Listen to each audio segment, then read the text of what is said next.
সিরাজুল ইসলাম মেডিকেলের বেসমেন্টে একটি প্রাইভেট কারে মিলল দুই যুবকের মরদেহ। প্রাথমিকভাবে তাদের পরিচয় নিশ্চিত করতে পারেনি পুলিশ। মৃত্যুর কারণ উদ্ঘাটনে কাজ করছে পুলিশ সহ একাধিক তদন্ত সংস্থা।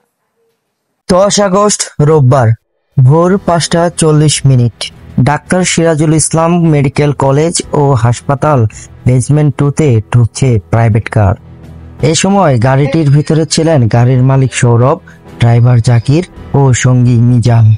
এমন সময় গাড়ি পার্ক করে বেরিয়ে যান গাড়ির মালিক সৌরভ। দীর্ঘক্ষণ একই জায়গায় দাঁড়িয়ে থাকা গাড়িটির নজরে আসে নিরাপত্তা কর্মীদের। পরদিন সোমবার বেলা 11টার দিকে তালাবদ্ধ গাড়ির কাছে যেতেই পাওয়া যায় তীব্র দুর্গন্ধ।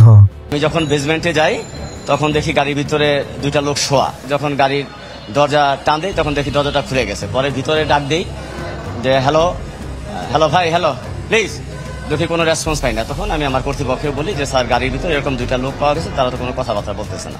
খবর পেয়ে ঘটনাস্থলে আসে র্যাব, পুলিশ ও সিআইডি। লক ভেঙে গাড়ির ভিতর থেকে বের করা হয় দুজনের মরদেহ। আমাদেরকে জানিয়েছেন যে তাদের একজনের নাম হচ্ছে জাকির এবং আরেকজনের নাম হচ্ছে মিজান। সেই জাকির এবং মিজান তারা দুজনেই কিন্তু গাড়ির ভিতরে ছিল, গাড়িতে দুজনেই মারা যান।